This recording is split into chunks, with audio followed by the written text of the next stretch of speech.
전지적 농특이 시작! 농특이에 의한 대한민국 국민을 위한 농특이 전지적 시점입니다. 저희가 지금 농특이가 하고 있는 일들 그리고 농업, 농어촌과 관련된 과제들과 관련해서 시리즈로 이야기를 만들고 있습니다. 오늘은 대통령께서 농어촌 특별위원회에서 정말 중요하게 생각하면서 하고 있는 일들이 있어요.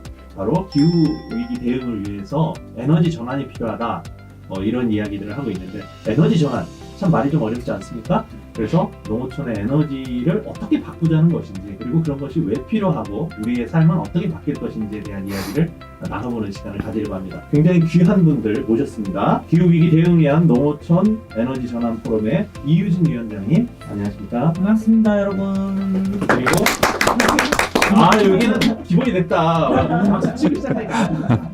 예, 그렇게 하겠습니다. 그리고 같은 에너지 전환 포럼의 남재 작가님 나와주세요. 네, 안녕하세요. 그리고 정말 어렵게 오셨습니다. 전 국회의원으로 여러분들 더 잘 알고 계시죠? 예, 우리 김현권 에너지 전환 포럼의 고문님 같이 나왔습니다. 국회의원 하실 때는 얼굴 뵙기 너무 힘들었었는데 요즘 한가하시다면서요? 놀고 있습니다. 소도 많이 키우시는 분께서 놀고 계시다 그러니까 당황스럽습니다. 일이 진짜 많으세요. 네. 지금 직접 농사 지으시잖아요. 소 키우는데요. 네. 아직까지 일을 도와주시는 분이 계셔서. 전에 저희 앞서서 네. 그 축산 소분과장님 같은 경우에는 부인께서 소를 다 키우신다고 그러잖아요. 저 이거 알아요. 뭐요? 임미애 의원님께서 같이 계시잖아요. 부인이시죠? 예. 부인이시죠. 근데 저희가 그린뉴딜 관련 시도 의원 모임 하려고 하니까 참석해 주세요 그랬더니 의원님께서 소 밥 줘야 되는데 소 밥 줄 사람 찾으면은 회의 참석하시겠습니다. 이렇게 얘기하셨어요. 오해요. 그래서 소를 임미애 의원님께서 키우신다. 소에 대한 소유권을 다 넘어갔어요. 전지적 농특이 시작! 우리가 이제 에너지 전환에 대한 이야기를 해야 되는데, 에너지 전환 이 말 자체가 굉장히 어렵거든요. 위원장님 어떻게 네. 설명을 좀 해주세요. 최근에 우리가 기상이변으로 인한 재난을 너무 많이 겪고 있습니다. 보면 2018년도에는 폭염 때문에 난리가 났었고요. 19년도에는 태풍이 또 여러 개가 막 지나가고, 올해는 54일간의 장마. 그런데 우리나라뿐만 아니라 전 세계적으로 이런 현상이 일어나고 있는데, 우리가 사용하는 에너지에 있습니다. 원인은. 근데 우리나라는 핵발전도 석탄 비중도 너무 높은 거예요. 그럼 이대로 안 되겠다. 핵발전과 석탄 비중을 동시에 줄이면서 에너지 수요 관리라든지 보다 친환경적인 재생 가능 에너지로 바꿔야 된다. 이게 그냥 간단하게 설명하면 에너지 전환이 아닐까 싶습니다. 예. 네. 어렵네요. 간단하게 설명했는데. 그러니까 지금은 네. 에너지가 탄소 에너지잖아요. 석탄, 석유, 천연가스 이게 전부 탄소지 근데 않습니까? 그걸 태우면 이산화탄소가 나온다는 그렇죠. 얘기잖아요. 그렇죠. 네. 네네. 그게 이제 그 온실 효과로 인해서 기후를 덮이니까 이제 탄소 연료에 의존하지 말고 바람, 물, 햇볕 등 지구를 덮이지 않는 그 에너지로 전환하자. 이 얘기예요. 또 나오니까 그래서 네. 재생에너지군요. 태워서 사라지는 게 아니라 석탄이나 석유처럼 사라지는 게 아니라 끊임없이 재생 가능한 에너지를 우리가 써야 된다. 이런 그렇죠. 거죠. 사실 농어민들 입장에서는 정말 실존하는 위협이 돼버렸죠. 네, 맞죠.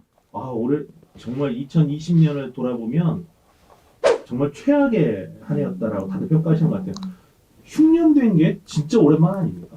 저희 부모님도 청도에서 지금 이 자두하고 복숭아 재배하시는데 이 올해는 농사를 거의 못 지으셨어요. 왜냐하면 막 꽃 피고 할 때 냉해를 입어가지고 그렇죠. 또 그 앞에 네. 냉해가 있어요. 열매를 못 맺었거든요. 그래서 농사를 거의 못 지으신 데다가 청도 감이 유명하잖아요. 근데 감도 거의 안 달렸어요. 그래서 이 바로 기후 변화가 어떻게 농업에 영향을 미치는지, 그리고 농업에 영향을 미치면은 농산물 생산량이라든지 가격이라든지 이런 데도 바로 영향을 미치죠. 그렇죠. 실감난 한 해였습니다. 가장 쉽게 느낄 수 있는 거는 요즘 대방어처럼 하니까 방어가 동해 안에서 잡히잖아요. 원래 등푸른 생선은 동해 안에서 안 잡힙니다. 그렇죠. 저 이제 남해안 쪽이나 네. 그보다 더 남쪽에서 잡히는 게 등푸른 생선인데 동해안에 대방어 잡힌 지가 오래됐고 최근에는 동해안에서 참치가 나옵니다. 참치 잡으러 원래 저 남태평양 남태평양 가야 되는데 동해안까지 참치가 올라오기 시작해서 이게 해수 온도가 올라갔다라는 거는 그러니까 대기의 온도가 올라가는 거하고는 질이 다른 거예요. 맞아. 그러니까 빙하를 빠른 속도로 녹이는 거는 해수의 온도가 올라가기 때문이거든요. 그러니까 물이 온도가 올라가 버리면 이게 그 비열이 크기 때문에 거기에 들어간 에너지가 엄청 크다는 얘기가 되기도 하면서 그로 인한 파급 효과가 엄청 크죠. 네.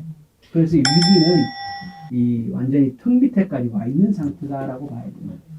이런 기후 변화를 막기 위해서 탄소 배출을 막자, 네, 이런 얘기인데 탄소 배출을 막는 이야기를 하면서 이제 에너지 전환 어떤 방식으로 해야 되느냐, 그런 거에 대한 관심들이 있어요. 네. 어떻게 해야 막을 수 있는 거죠? 네, 또. 전 세계 온실가스 배출량의 80% 이상이 방금 얘기했던 화석 에너지에서 나옵니다. 석유, 석탄, 가스 태웠을 때 나오는 거죠. 그래서 기후 위기에 대응하려면은 에너지를 전환하는 게 맞고, 그러면 그 에너지를 어떻게 전환할까라고 했을 때 일단 석탄 발전소를 빨리 문 닫아야 된다라는 게 전 세계적인 또 요구입니다. 그래서 이제 더 이상 석탄 발전소를 안 짓는 것은 물론이거니와 앞으로 2030년, 40년 안에 전 세계 석탄 발전소 문을 닫아야 된다라는 이런 논의도 진행되고 있고요. 네.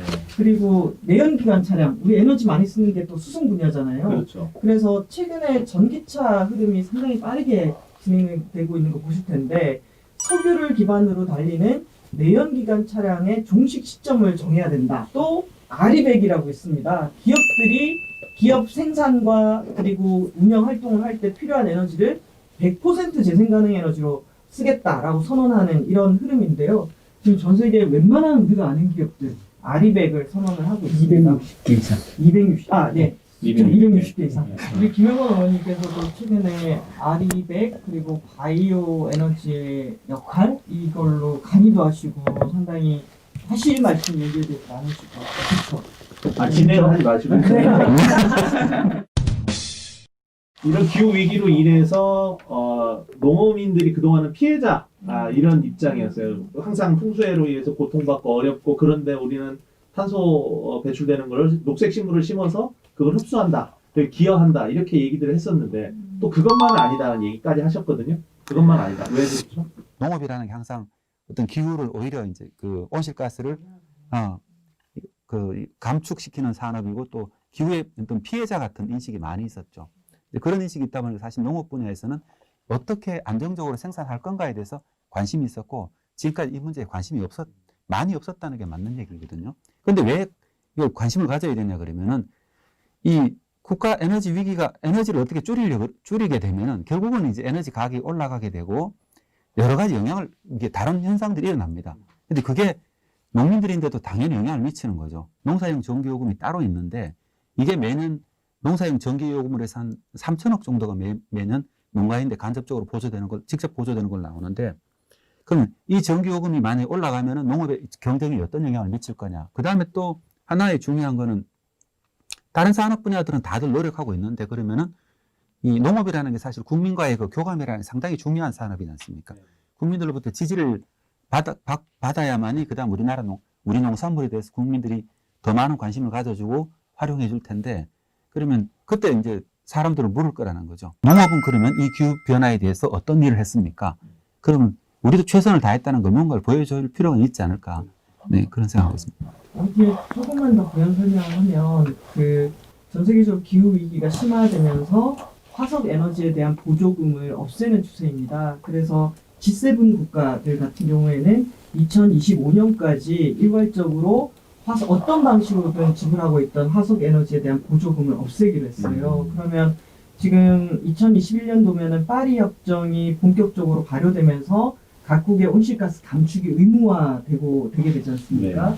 그래서 세계적으로 이런 화석 에너지 보조금을 갖고 있는 것에 대한 압박이 크게 될 텐데, 그런 의미에서 아까 남재석 박사님 얘기하신 것처럼 우리가 농업 분야에서 받고 있는 보조금, 그리고 그 보조금을 점차 줄여가거나 없애게 됐을 때 농업 분야는 에너지 분야에서 준비가 돼 있느냐, 이런 질문들을 저는 본격적으로 받게 될 것 같고요. 그리고 현재 우리나라의 전체 우리나라도 온실가스 배출량이 7억 톤 정도를 대기 중에 1년에 배출을 하거든요. 거기서 3% 정도가 농업 분야에서 잡히고 있는데, 근데 요 3%는 주로 메탄이라든지 이산화질소 이런 것들로 잡히고 있어요. 그래서 실제 농업에서 사용하는 에너지까지는 요 3% 안에 안 잡히고 있거든요. 그래서 그러다 보니까 이런 게 있는 것 같아요. 우리 농림축산식품부도 그렇고 농민들도 그렇고 우리 얼마 배출량 안 되는데 뭐 이게 우리 별로 책임이 없어 이러다 보니까 오히려 기후, 농업의 에너지 전환 이런 쪽에 관심이 좀 덜하게 되는 게 아닌가. 그래서 저희 이제 농특위의 우리 농업촌 에너지 전환 포럼에서는 먹을거리 생산 전반이 온실가스 배출에 미치는 영향에 대해서 통계를 명확하게 하고, 또 우리도 기후 위기 때문에 피해를 입기도 하지만 영향을 미치기 때문에 그 미치는 영향만큼의 책임을 우리 농어촌 그리고 또 농축산 분야에서 감당해야 되는 그런 상황으로 전환할 필요가 있다. 네. 뭐 이런 얘기를 하고 있습니다. 네. 예. 그러면 우리 얘기를 좀 깊이 들어가 보기 네. 전에 외국들은 어떻게 하고 있는지 좀 궁금하거든요. 또 이 박사님 같은 경우는 위원장님은 뭐 내 돈 안 들이고 외국을 많이 다니셨잖아요. 연구하러 많이 다니셨어요. 네네. 네. 지금은 요즘 여러분 뉴스에 보면 탄소 중립 이야기 이런 거 막 나오잖아요. 단순 중립이라는 게 그것도 네. 좀 얘기를 잘 이해 못하겠어요. 뭘 네. 중립이에요? 가운데로 간다는 거예요? 이게 엄청난 선언을 우리가 했는데 우리가 선언한 것을 우리 시민들이나 많은 분들이 또 잘 이해하시거나 알려져 있지 않아요. 제가 설명을 해볼까요? 네. 네. 지구 전체 탄소의 총량은 늘어나지 않아요. 왜 문제냐면 많은 탄소들이 매장되어 있어요.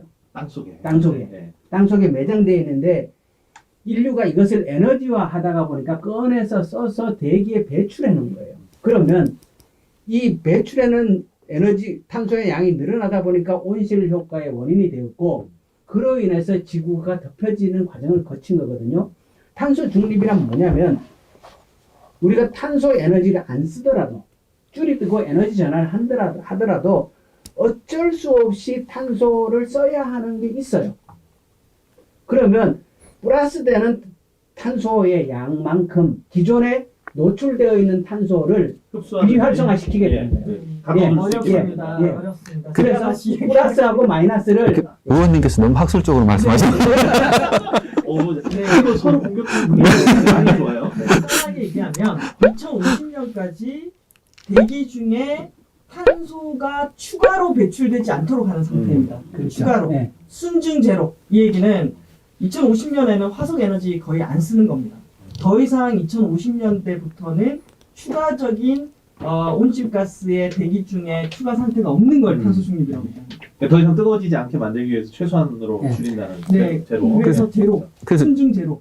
그걸 우리가 좀 약간 또 이해를 넓히면 좋은 게 땅속에 이게 묻혀 있는 걸 우리가 꺼내서 대기로 올렸지 않습니까? 이거를 다시 내리는 방법은 식물이 나무가 다시 흡수를 하거나 바다에 있는 이 식물들이 흡수를 하거나 아니면 미생물들이 흡수를 하거나 크게 요 세 가지밖에 없거든요. 그래서 우리가 탄소 중립을 하겠다는 뜻은 이게 미생물이나 식물들이 흡수하는 양만큼만 우리가 배출하겠다. 이런 뜻입니다. 대기 중에 탄소를 잠깐만요. 자, 외국 얘기 하려다가 이게 넘어갔어요, 그쵸. 다시. 네. 자, 외국 얘기 좀 해주세요. 외국은 어떤 사례들이 있어요? 네, 그래서 저도 2008년도에 이 에너지를 특히 지역에서 필요한 에너지를 재생 가능 에너지로 100% 자립하는 마을들이 있다라고 해서 오스트리아 무레이크라든지 또는 독일에 있는 마을들을 다녀왔습니다. 펠타임 이런 곳들을. 그래서 처음에는 아니 어떻게 태양광 풍력 마을 단위 그 마을이 엄청 작겠지? 이 마을 단위의 에너지 자립이 가능할까? 이렇게 해서 갔는데 농촌 마을에서 태양광, 풍력 그리고 이 가축 분뇨에서 나오는 메탄가스를 이용한 바이오가스 플랜트 그리고 나무를 이용해가지고 그것을 나무를 아주 잘게 펠렛화하거나 아니면은 우드칩으로 만들어서 그걸 태워서 온수를 공급하는 지역 생산 단위의 자립 마을들이 곳곳에 있는 거예요. 곳곳에 있고 또 그런 설비들을 설명하는 분들이 다 농민들이세요. 농민들인데다가 그걸 협동조합으로 만들어서 지역에서 그런 설비들을 가지고 있으면서 지역 단위로 에너지를 생산하는 일에 아주 적극적으로 개입하고 참여하고 주도하고 계셨는데 제가 오스트리아의 무레크라는 한 마을에서 농부 아저씨 한 분이 그 마을의 이제 이장님 격인데 이런 얘기를 하더라고요. 자기는 자기 삶에 너무나 보람차다. 왜냐면 자기는 이 세상에서 없어서는 안 되는 두 가지를 생산하는 농부다. 나는 먹을거리를 생산하는 농부고 에너지를 생산하는 농부다. 제가 그 말을 그래. 이제 우리가 원전 핵발전도 아니고 석탄도 아니면은 지역 단위로 에너지를 생산하고 소비하는 시스템으로 바꿔야겠네. 근데 그렇게 하기 위해서 농촌의 역할이 정말 중요하구나. 에너지 농부와 먹을거리 생산하는 농부가 따로 떨어져 있는 게 아니라 같을 수 있구나. 네, 배웠죠. 네. 지금까지 농촌의 기능은 식량 생산의 기능 그렇잖아요, 그죠?